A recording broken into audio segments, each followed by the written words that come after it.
مولاي صل وسلم دائما أبدا على حبيبك خير الخلق كلهم مولاي صل وسلم دائما أبدا على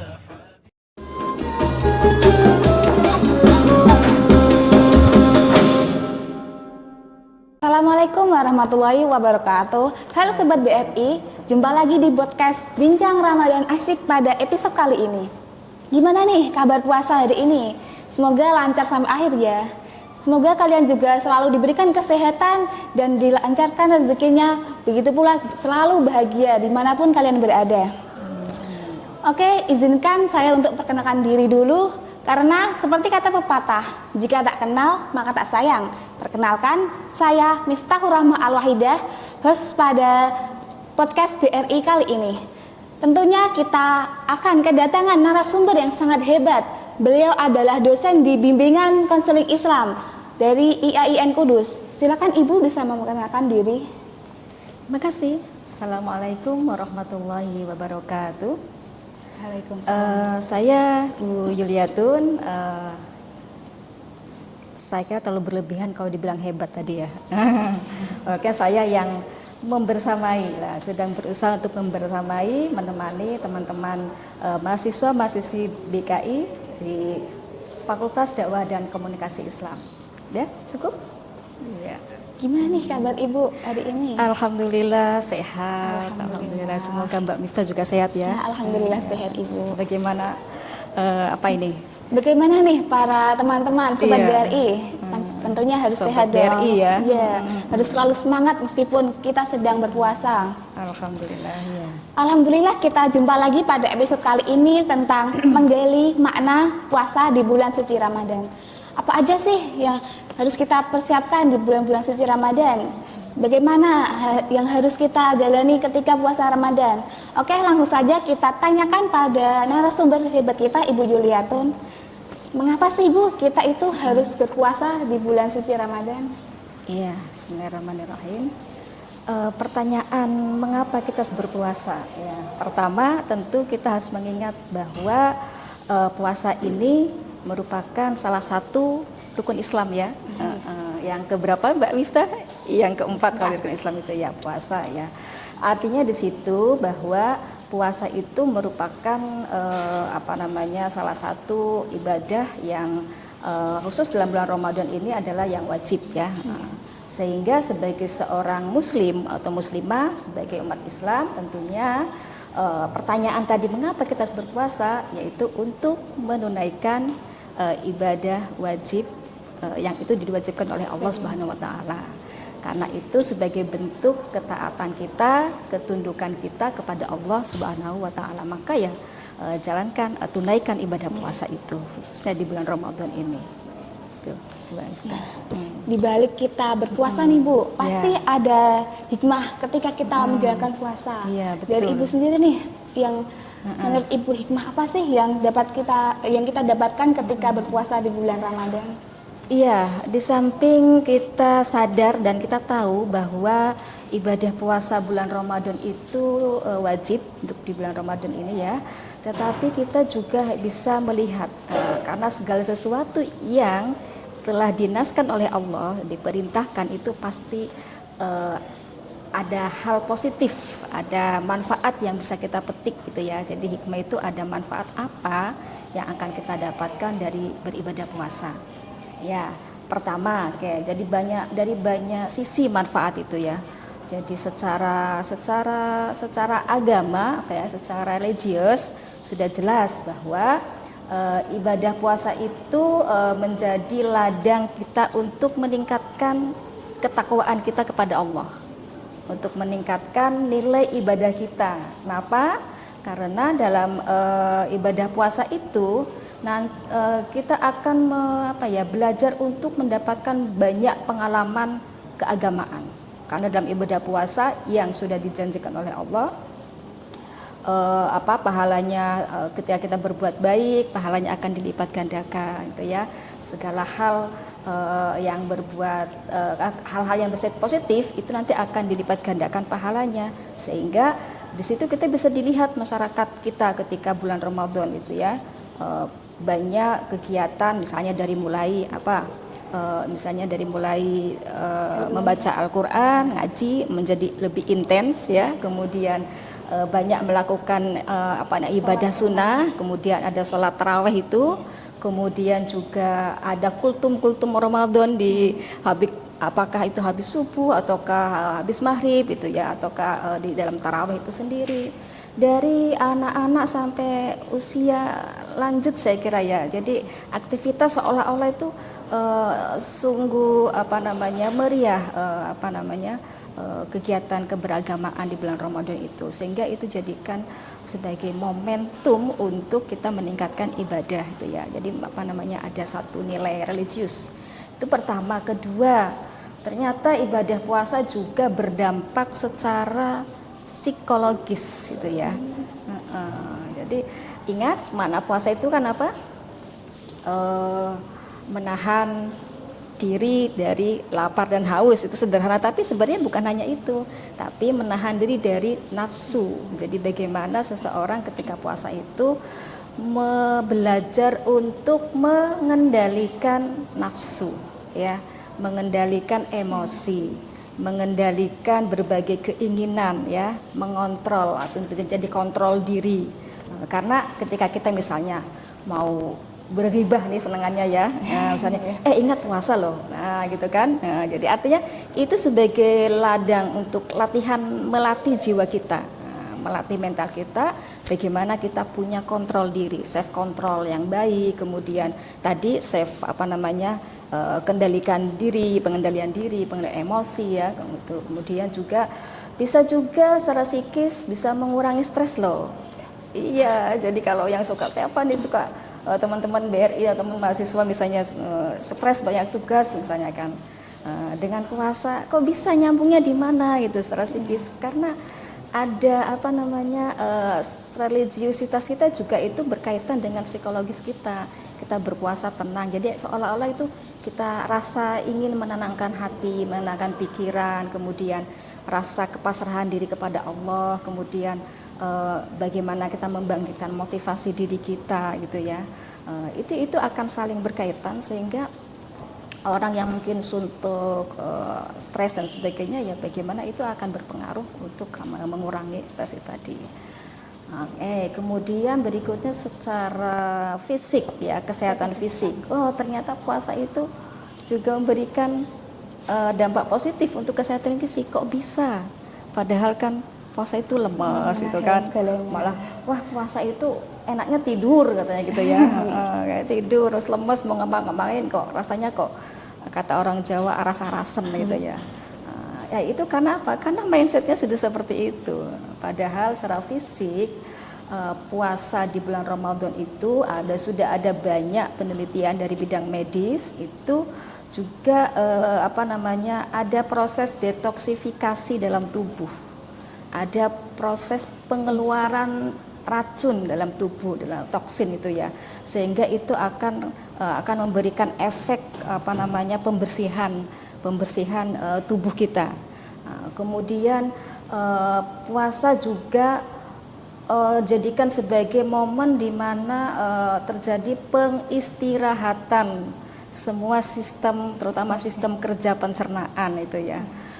Ya bayangkan 1 tahun full misalnya pencernaan kita itu bekerja gitu ya, bahkan mungkin kalau nggak puasa kan kita banyak, selain makan kan ngemil juga ya banyak, sehingga kayak kerja berat. Sama dengan mesin kan, kalau terus nggak ada pengistirahatan juga akhirnya akan rusak, panas gitu ya. Maka sistem pencernaan kita pun perlu istirahat. Dan Allah memberikan momen 1 bulan Ramadan itu secara fisik juga bisa memberikan kesempatan kepada tubuh kita untuk beristirahat. Itu akan berikan jadi penyeimbang segala sistem yang ada dalam tubuh kita ya. Kemudian apalagi secara kesehatan juga Ini terutama mungkin yang paling inilah yang paling diminati ya, apa diet itu ya, mengontrol ya, mengontrol berat badan itu ya. Meskipun kita tapi jangan jadikan itu sebagai niat apa puasa biar diet gitu ya, biar ya. Hitung-hitung diet. Iya, hitung diet, hitung. Ya enggak apa-apa lah itu sebagai bonus ya. Tapi niatnya tetap niat ibadah kayak puasa misalnya selain Ramadan puasa sunnah atau apa niat ibadah. Tapi memang efeknya seperti itu. Kenapa bisa terkontrol? Karena kalau konsumsi kita keseharian dalam Ramadan bulan puasa itu kan teratur. Makan misalnya kita berpuasa sahur di fajar itu ya, sebelum fajar, kemudian setelah itu istirahat 1 hari full, nanti kita makan lagi ketika buka. Ketika buka pun kita mungkin makan ya secukupnya, karena meskipun seharian lapar haus, tapi tetap aja namanya makan yang biasa 1 piring ya tetap cukup 1 piring ya. Nggak mungkin misalnya ini jatah makan pagi, jatah makan siang, terus saya makan sekalian dirapel begitu kan. Ya coba saja misalnya, wah kalau siang itu banyak yang goda Bu, makanan ada dari makanannya, belum dari minumannya, ada cola, ada es teler, ada es buah, macam-macam.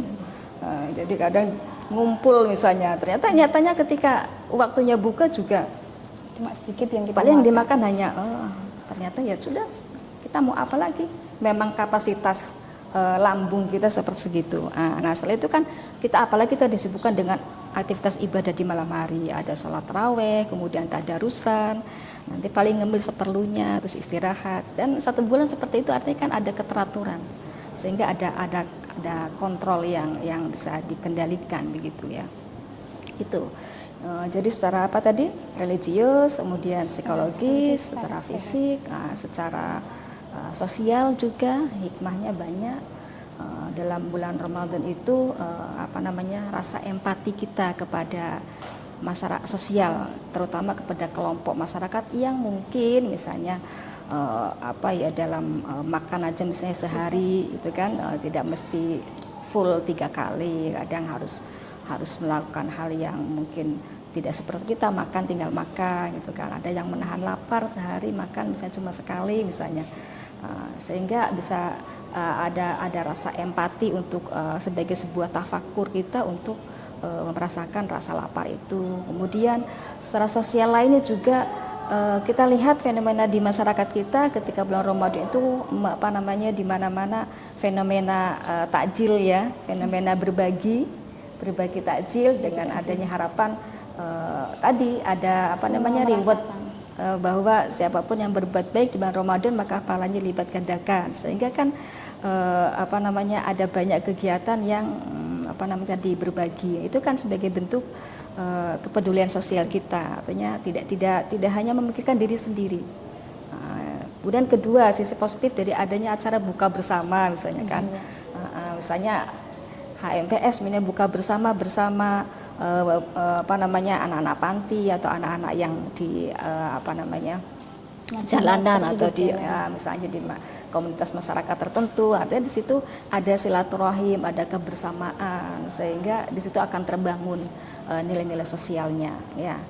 Itu kemudian terakhir nih ada lagi nilai spiritual ya. Nah, nilai spiritualnya itu rasa kita untuk bisa meningkatkan untuk rasa kedekatan kita kepada Allah itu menjadi meningkat, karena ya itu tadi rasanya tuh senang, rasanya ada sebuah kebahagiaan yang tidak tergambarkan ketika kita habis berbuat kebaikan di bulan Ramadan.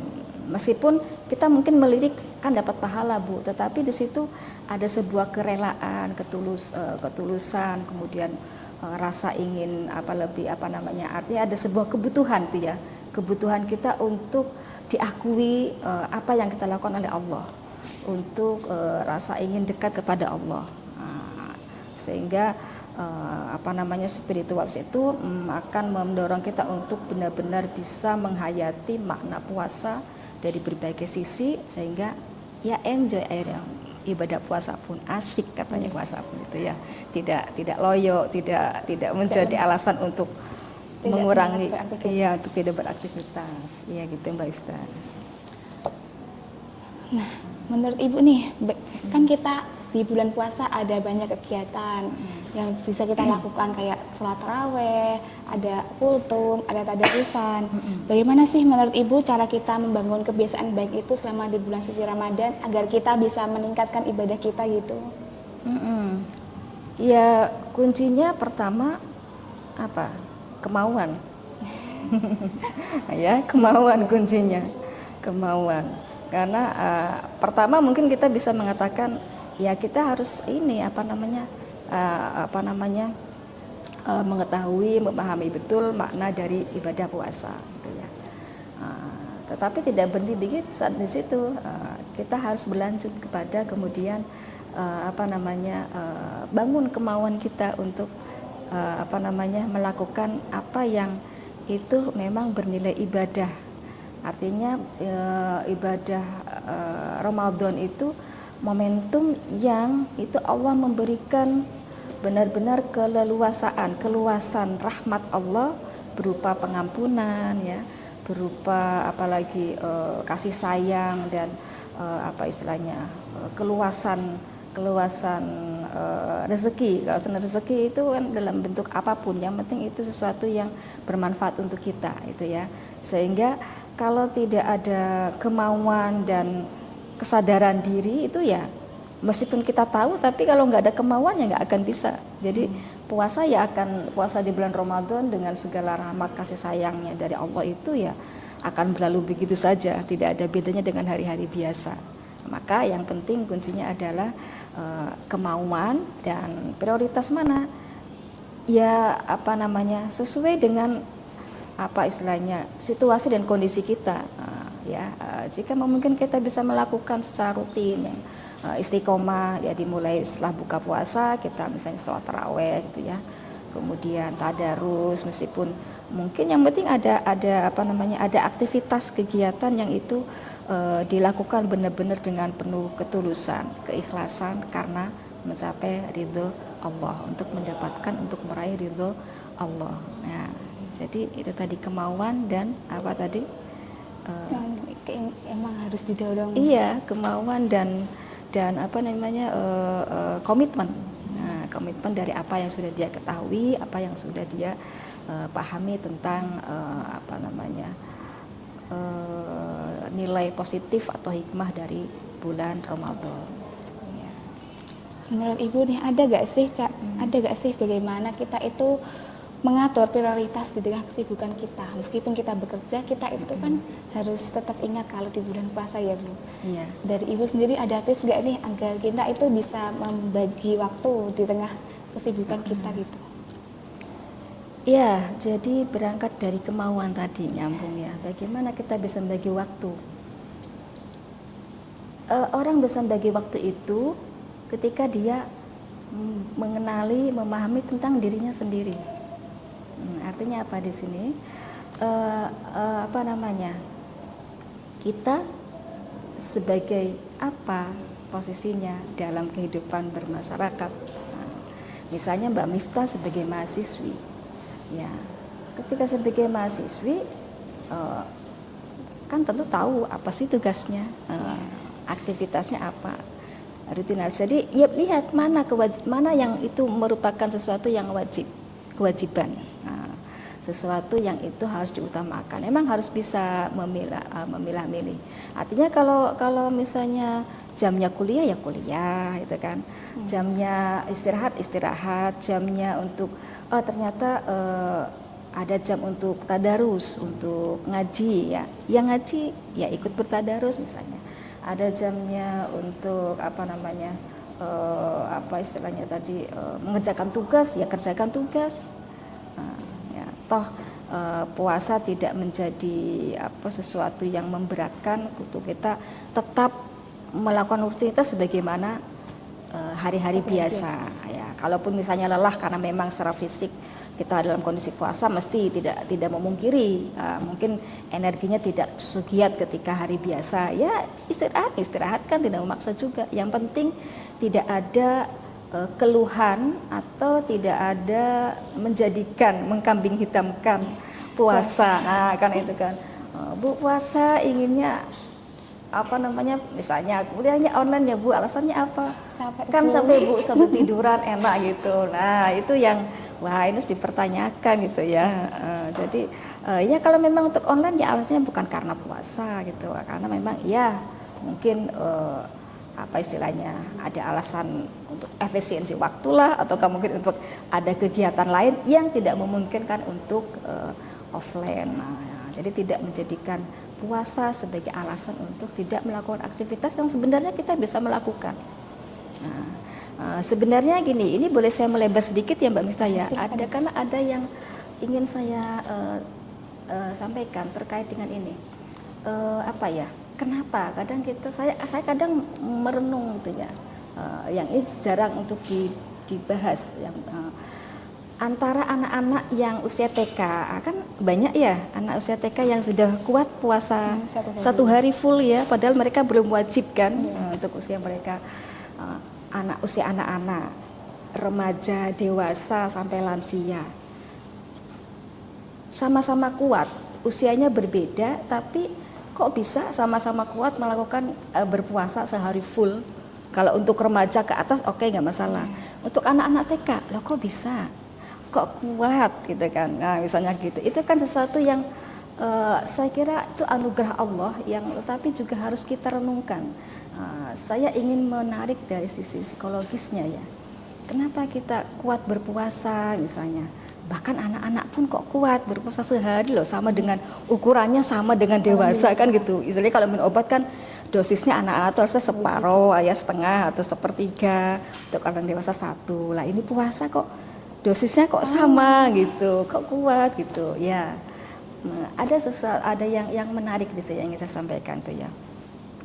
Artinya ini juga nanti bisa ikut ada kaitannya dengan pertanyaan tadi, misalnya untuk kita bagaimana untuk memprioritaskan kegiatan atau tip apa supaya kita tetap bisa berkegiatan meskipun di bulan Ramadan, meskipun sedang berpuasa gitu ya.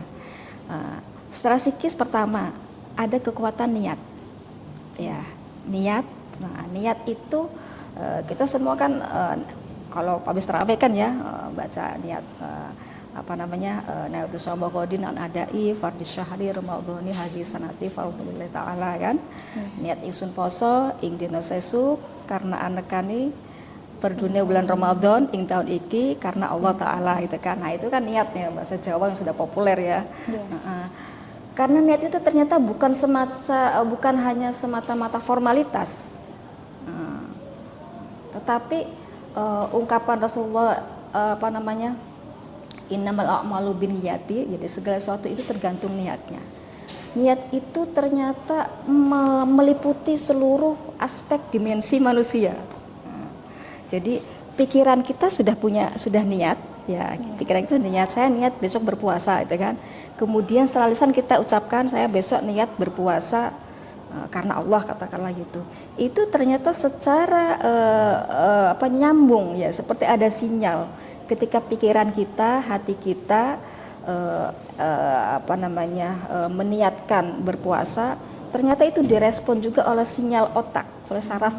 Kemudian untuk memberi ada sistem koordinasi otak untuk menginformasikan ke seluruh organ sistem kerja yang ada di tubuh kita, terutama sistem pencernaan, untuk menyampaikan bahwa, misalnya katakanlah bahasa manusianya, si fulan ini mau berpuasa besok, ayo kita persiapkan, kondisikan kita masing-masing supaya tetap memberikan kekuatan pada si fulan ini, meskipun dia besok akan istirahat dari memproduksi mengkonsumsi makanan atau minuman. Nah, jadi ada sinyal, itu sudah menjadi kekuatan tersendiri. Nah, coba bandingkan ketika kita terlambat makan tanpa niat puasa dengan kita tidak makan sudah niat puasa, rasanya sama atau beda Mbak Afifah? Tentu beda sekali. Beda kan?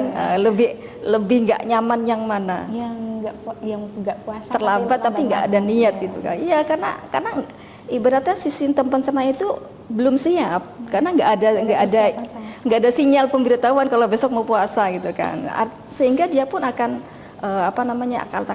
mempertanyakan mana ini kok nggak ada masukan asupan gitu. Beda kalau kita sudah niat. Nah, bahkan puasa sunnah pun kan begitu. sekalipun nggak sahur ya. Kalau puasa sunnah, kadang sering puasa sunnah nggak sahur, tapi kita sudah niat misalnya. Tapi ya alhamdulillah, meskipun jam segini terasa lapar tidak? Enggak ya. Biasanya jam-jam makan jam 9 10 tuh kadang muncul lapar, tetapi itu hanya sehelo aja. Seterusnya ya kita enak, nikmat, biasa kan. Karena apa? Karena ada the power of niat tadi itu ya. Jadi niatnya sudah ngasih sinyal. Dari sinyal saraf otak dengan kerentek hati kita niat besok berpuasa karena Allah Ta'ala, yaitu akhirnya menginformasikan ke seluruh organ. Kemudian kedua, self efficacy ya. Kita punya keyakinan bahwa dengan puasa kita kuat. Self efficacy itu keyakinan pada diri kita bahwa kita itu mampu. Ya. Jadi anak TK pun misalnya, anak-anak itu yang mungkin belum punya adik atau ponakan kan berpuasa, kamu yakin puasa kuat? Karena kan asli itu semangat ya. Meskipun orang dewasanya kok saake cah si cilik kok puasa sedina sehari full itu kan, ada sebeduk yo gak popo gitu kan. Tapi nyatanya mereka kuat karena ada semangat mereka, meskipun kecil-kecil alam bawah sadarnya dia punya keyakinan bahwa saya juga bisa puasa. Ada dorongan. Nah itu jadi memberikan energi, kekuatan untuk kekuatan kita untuk melaksanakan puasa. Kemudian self control itu juga gitu, kesadaran diri untuk bisa mengontrol diri, mengendalikan. Oh ya saya sedang puasa, sehingga baik yang bersifat lahiriah maupun yang bersifat perilaku itu bisa kita kendalikan gitu ya. Nah, jadi itu ya, yang terakhir reward itu Mbak. Reward itu Allah sudah berjanji bahwa dalam bentuk pahala. Siapapun yang beribadah puasa dan melakukan kebajikan maka pahalanya akan lipat gandakan. Nah, jadi ada niat, ada self efficacy, self control, kemudian reward itu yang menjadi energi membangun motivasi, membangun secara fisik juga akhirnya memberikan energi kekuatan. Sehingga orang berpuasa itu baik dari anak-anak sampai lanjut usia pun dilalahnya ya Allah memberikan kekuatan. Nah dari situ kemudian bagaimana itu dijadikan menjadi motivasi kita untuk ternyata kita beraktivitas seperti ini biasa juga nyatanya juga kuat, sehingga ya udah prioritaskan mana yang itu memang sudah menjadi aktivitas harian ya tetap dikerjakan, kemudian nilai ibadah-ibadah tambahan ya akan lebih baik dikerjakan. Nah, jadi mengurangi yang hal-hal yang tadinya hanya senang-senang sifatnya, bagaimana itu diganti dengan yang bersifat positif, yang kebajikan, begitu Mbak. Ya. Dari Ibu sendiri nih, ada nggak sih tips kita agar menjalani ibadah bisa tetap semangat dan dengan ikhlas gitu Bu, biar nggak banyak ngeluhnya gitu? Iya. Tips kita pertama tadi niat. Ya, jadi pertama niat. Lagi-lagi saya kembali pertama niat. Karena ada niat itu dengan penuh kesadaran ya. Pertama niat dengan kesadaran. Bismillah, la haula, tapi ya artinya secara hati dan pikiran bahwa ini niat itu ya, jadi niat puasa. Kedua, lakukan sesuai dengan syariat puasa itu. Ya, artinya tetap menjaga kesehatan, nutrisi, makanan tetap terjaga. Hindari makan-makanan yang sekiranya akan mengurangi atau sensitif untuk kita, misalnya kaitannya dengan keseimbangan kita, misalnya sudah tahu puasa kok banyak minum es, nanti kan mudah sakit ya, batuk-batuk ataukah banyakkan gorengan atau banyak pedes misalnya ya, bolehlah senang tapi kan jangan berlebihan itu. Jadi secara niat kemudian tetap menjaga kesehatan, menjaga keseimbangan nutrisi ya. Kemudian berikutnya juga tetap lagi-lagi bangun mindset positif kita dan kemauan kita gitu ya. Bismillah, selama saya mampu insya Allah saya akan melakukan apapun agendanya kegiatan saya besok. Jadi saya misalnya ini sebagai contoh aja, saya laju dari Rembang ke Kudus, meskipun berpuasa saya sudah biasa itu naik bis misalnya, nggak duduk, nggak berdiri gitu kan. Ketika hari biasa oke, dalam bulan Ramadan puasa juga oke. Artinya ya kita jalani saja,